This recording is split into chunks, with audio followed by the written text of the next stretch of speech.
We're going to begin our show this morning with the beginning of a new chapter in America as President Trump returns to the White House for his second term in office. Mr. Trump wasted no time in acting on several of his campaign promises, signing dozens of executive orders yesterday.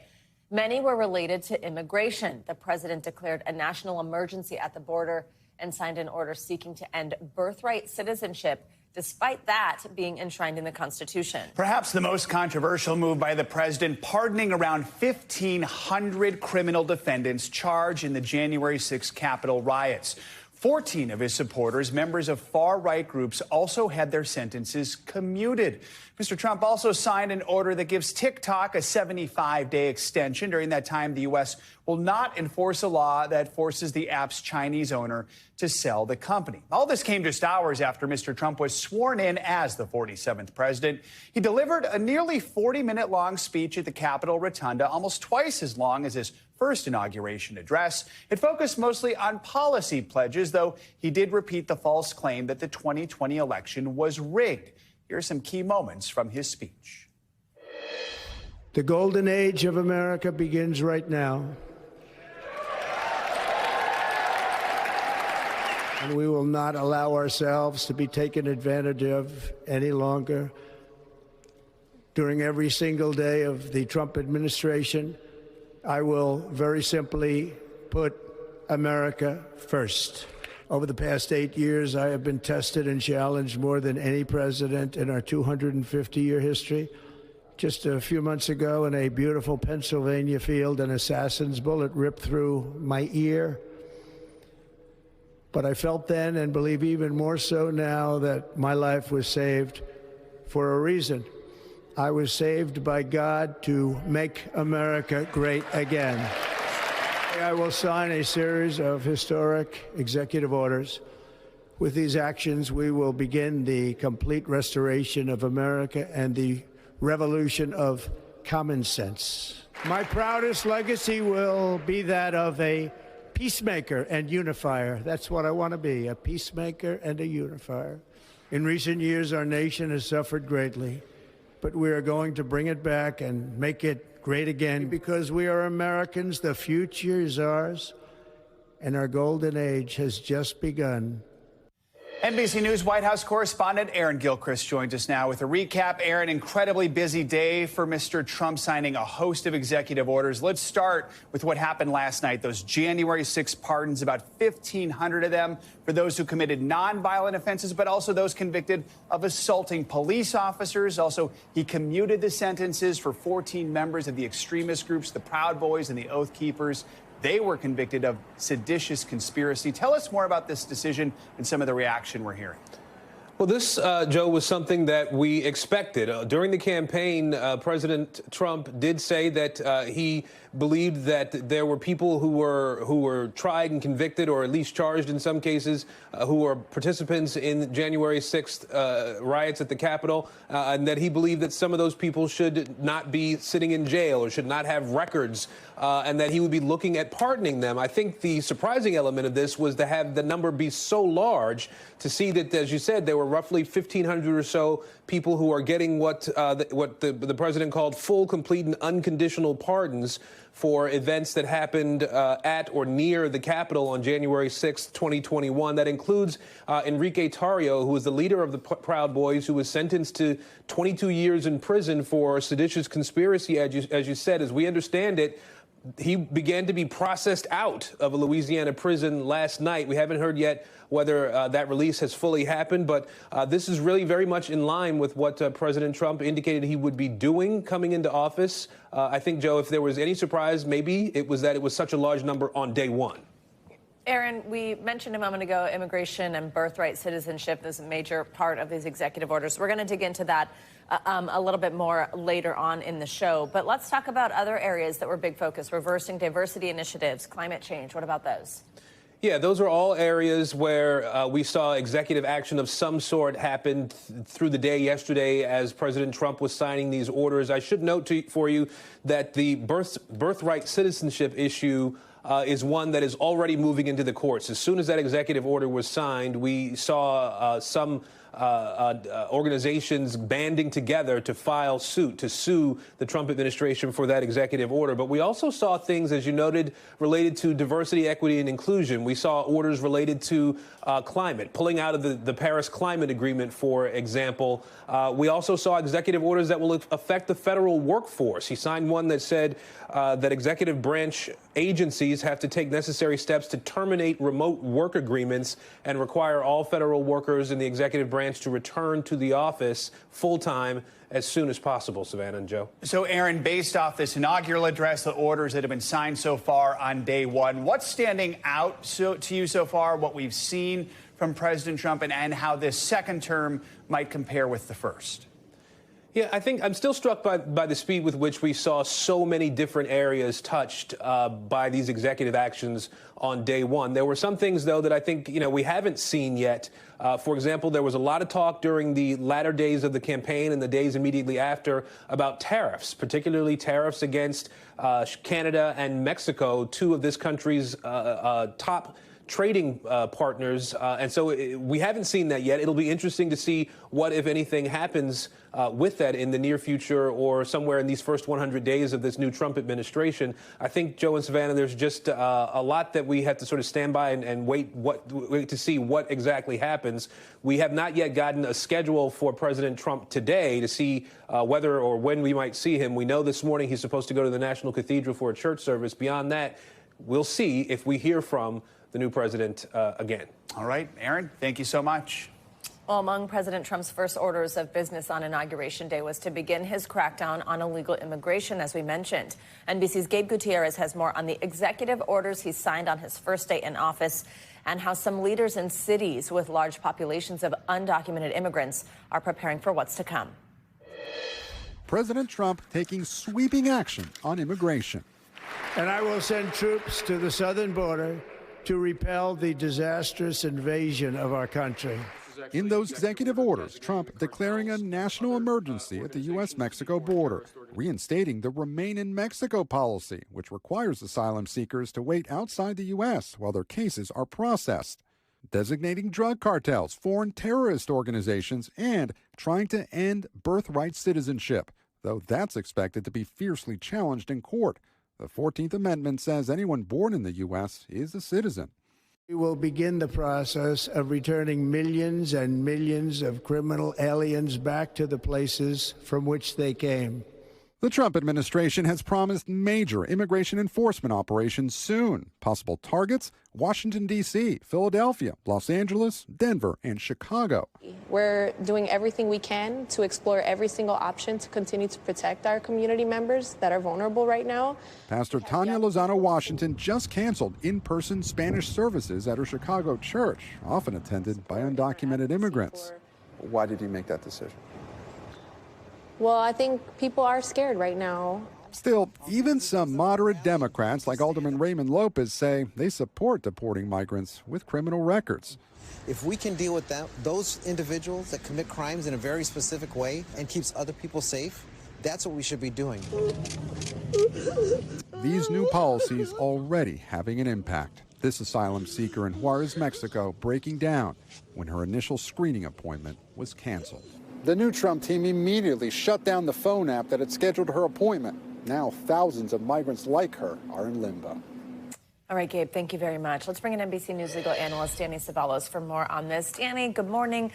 So let's dig in this specific order here on birthright citizenship. So, I mean, until now, that was understood as a right under the 14th Amendment. If you were born here in the U.S., no matter the status of your parents, you're an American citizen. I know this one is one that could be legally scrutinized. Walk us through this. Yes, and it's something that I never imagined was an issue because this came up during Trump's first term. We heard sounds of this back then. And when I first heard it, I thought, that's ridiculous. Is there anything more fundamental than the idea that if you're on U.S. soil and you give birth, that child is a U.S. citizen? I started looking into the academia around it, and it's an interesting argument. You look at the language, and by the way, it's not just the Constitution.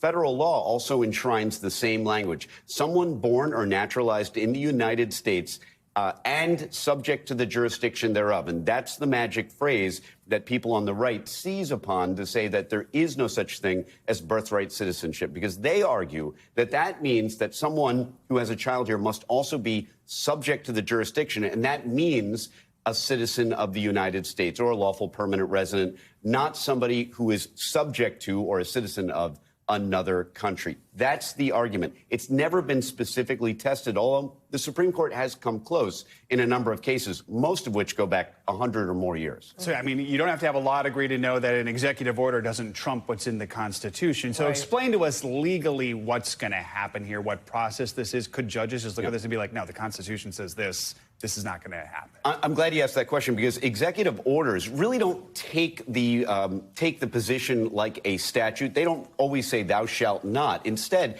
they're often enabling. They often interpret federal law. And really what this executive order is doing is saying the federal government no longer recognizes this kind of citizenship. So we will no longer issue papers, passports, things that people need. This, not only will this be challenged, it's already been challenged. I'm reading the complaint that was filed last night. So this will be litigated immediately, and we're going to get an answer. If nothing else, we're going to get a constitutional answer to this question that's been kicking around now for about a decade.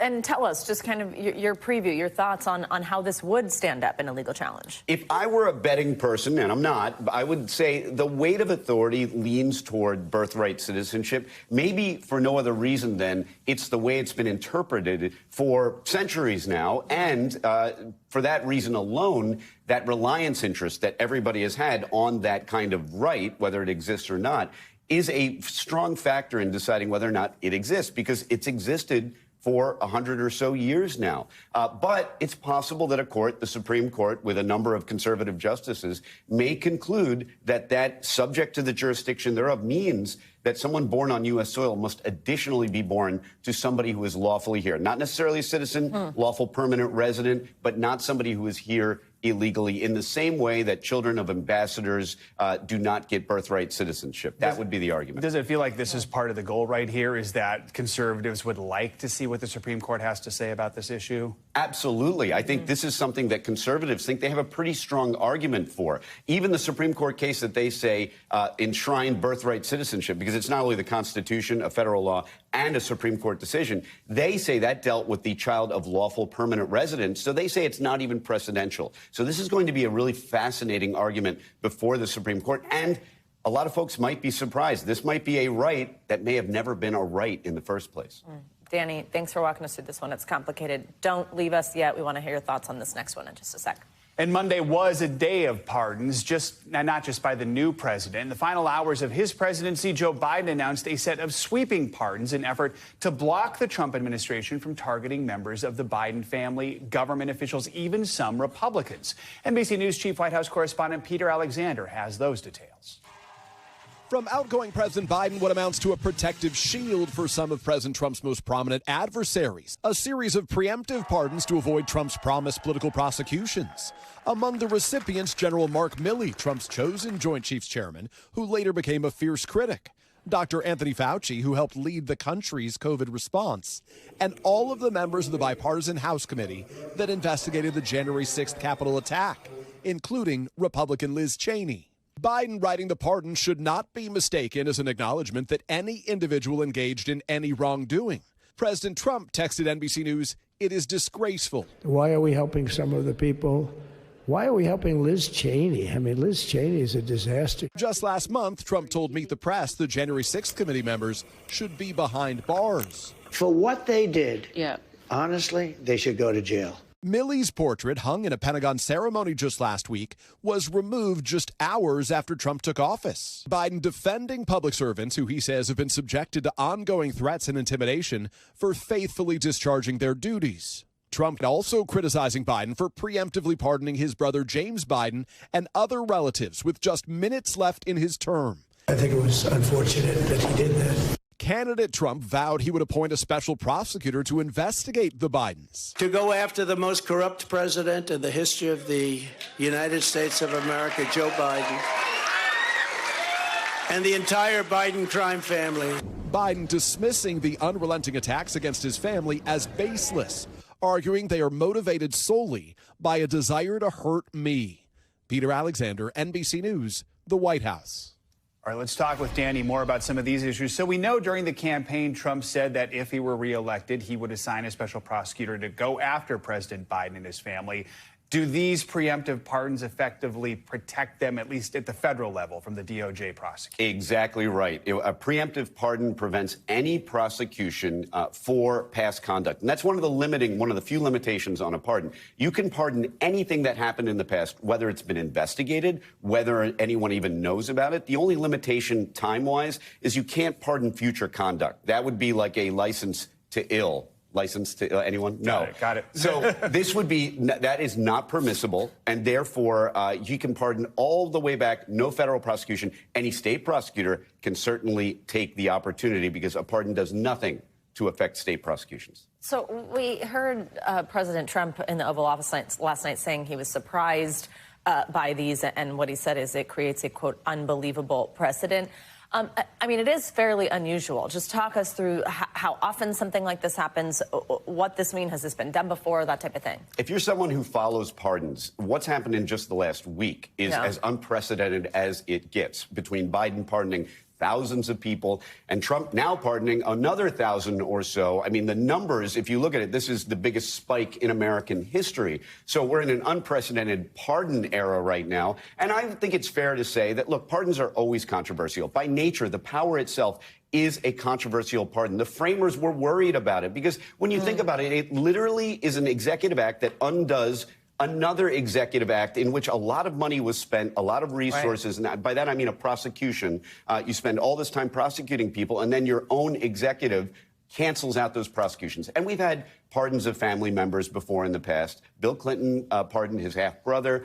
This is nothing new, and that all I can say is that to the winner go the riches. I mean, if you're the president, you get to appoint people and you get to pardon people. And the reason they do it on their way out of office normally is because they're controversial. Exactly. All right, Danny, appreciate it. Thank you so much. Big day yesterday. Well, now let's switch over to weather. You're probably feeling it. Tens of millions of Americans across the South waking up to a deep freeze and winter weather alert. Yeah, this cold front could pave the way for a potentially historic and crippling winter storm, bringing snow as far south as Florida. Yeah, you heard that right. NBC News correspondent George Solis joins us now from Baton Rouge, Louisiana, with the latest.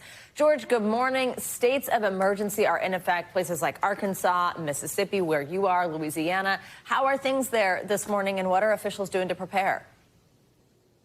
Hey, good, Savannah and Joe. Good morning. You can see the snow is starting to fall at a pretty good clip here. Not totally the norm here in Louisiana for what they're expecting, especially southern Louisiana. You can see right there dusting here on this black roof. At this point, I would estimate maybe we have about an inch, just looking at the bed of this truck here. Yeah, about an inch so far, and it's going to only get worse from here. So officials are urging everyone to hunker down because apart from the snowfall here, you also have that bitter cold that is set to move in. Governor Jeff Landry warning residents to just take precautions, make sure that they have all of their supplies. He spoke at a briefing yesterday, urging residents to take this storm seriously. Here's a little bit more of what he said. I urge you to please heed what we are saying and what your local officials are saying as well. It is extremely important to stay off the road. Unless you absolutely need to be on the road, stay at home and stay warm. And again, remember to heed the heating precautions and to take care of your pipes. Yeah, you guys mentioned Arkansas. Neighboring Arkansas actually sending in some crews and some trucks as well to help with some of the clearing of the snow here. Now, we don't see accumulation on the roadways yet, but west of this area here in Lafayette, there's actually a blizzard warning in effect till about noon right now. So they're getting hammered at a pretty good clip right now is our understanding. So again, this storm event potentially historic here in the Baton Rouge area. We're looking at anywhere from 4 to potentially 6 inches of snow, guys. I'm waiting to see if there's an image of a snow-covered alligator by the time this is all done. Yes, so, George, I mean, just nationwide, this storm could disrupt travel for days. The tracking website FlightAware has already reported a couple thousand cancellations today. That number almost certainly will go up. What precautions are airports taking, knowing we're going to see all these delays and cancellations? Yeah, travel is going to be a nightmare, Joe. Make no mistake about it. Here in Louisiana, for instance, they've closed down a number of roads and bridges just out of an abundance of caution. The regional airport shutting down all flights. At New Orleans, there are also a number of cancellations for the day, and we only expect those numbers to go up, especially, again, as this storm tends to move in. So, again, officials not taking any chances. They want to make sure people hunker down and weather this storm. They are hoping that by not maybe tomorrow or maybe even Thursday, things have improved considerably. But, again, there's just no way of knowing until this event passes us, guys. George, when something like this happens, another concern, kind of the next wave of it, potential power outages. We remember what happened in Texas a few years back. How are power companies responding, especially in areas not used to this weather? Yeah, it's a great question, Savannah. So Entergy, one of the utilities here in the state, saying that, look, they're not going to shut off anyone's power while this event's going on, especially since it's going to get bitterly cold. They have work crews at the ready. Now, they do warn that it might take some time, if you do lose power, to get anyone back on the grid, especially when you have to navigate some of these roadways that may end up getting covered in snow and that aren't treated. But they have crews at the ready. And again, I mentioned Arkansas sending in some of those utility crews in as well as an abundance of caution. But bottom line, they don't expect with this particular weather event, at least here in southern Louisiana, for this to impact the power. But of course, all bets are off when you have any accounts with Mother Nature. So they are prepared for the possibility of power outages. But again, the hope right now is that that won't be much of an issue here as this storm passes, guys. George Solis, stay warm. Thank you very much. Let's check in with meteorologist Michelle Grossman, back in studio with more on this historic winter blast. Hi, Michelle. Good morning. Hi there, guys. Yeah, this is very rare, especially having a blizzard warning. And we have 44 million people across the South under some sort of winter alert. We have winter weather advisories. That's in the white. We have winter storm warnings in the pink and that blizzard warnings. And just to give you an idea of what a blizzard warning is, it's snow falling with winds gusting at 35 miles per hour for at least 3 hours, reducing visibility down to a quarter mile. So a lot into that definition, but that's what's happening. So a lot of probably happy kids this morning waking up in portions of Texas and Louisiana, and that snow is already falling. You can see we kind of overlaid radar on here. Where you see the blue, that is the snow falling. The lighter blue is the heavier snow. Even the white color, that's the heaviest snow falling. So we're seeing accumulating snow, and we will see up to 7 inches of snow in some spots, like George mentioned. We do have some ice also. Most of that has turned over to snow about 3 hours ago. This was a lot of ice in southern Texas, but right now we're looking at colder air working in, changing all over to snow. That doesn't mean we're not going to see more ice. We will see ice, especially in portions of Florida. We have a winter wallop, of course. Oh my goodness, I'm going to slow down. Historic storm with snow and ice in the Gulf Coast. Heavy rain for north central Florida. But you can see all these dark colors: reds, oranges, yellows. That's where we're seeing that heavy rain falling. Then by tomorrow, we're going to see that snow and ice ending, but it's going to be for like the next 24 hours, rain tapering off in the peninsula of Florida. We will see ice in Jacksonville, Gainesville, places like that. Look at these totals. We are looking at a historic storm, Lake Charles to New Orleans. That is the heaviest snow falling, 4 to 6 in Lake Charles, 4 to 7 in New Orleans, but still 3 to 5 in Houston. That is going to halt traffic in many spots along the Gulf Coast into the southeast, Biloxi 3 to 5 and Pensacola 2 to 4. Now, this snow extends all the way up to portions of the Carolinas. So we're looking at accumulating snow mostly along the Gulf Coast states, but that white extending into parts of Virginia and the Carolinas, seeing some snow there as well.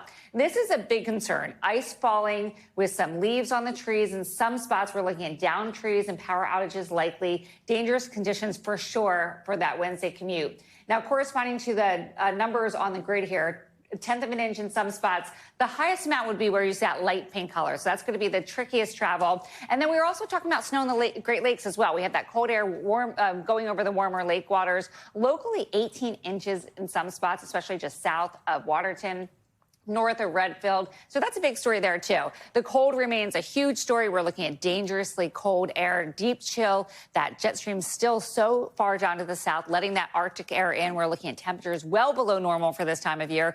3 degrees today in Chicago. It's going to feel like 14 below zero.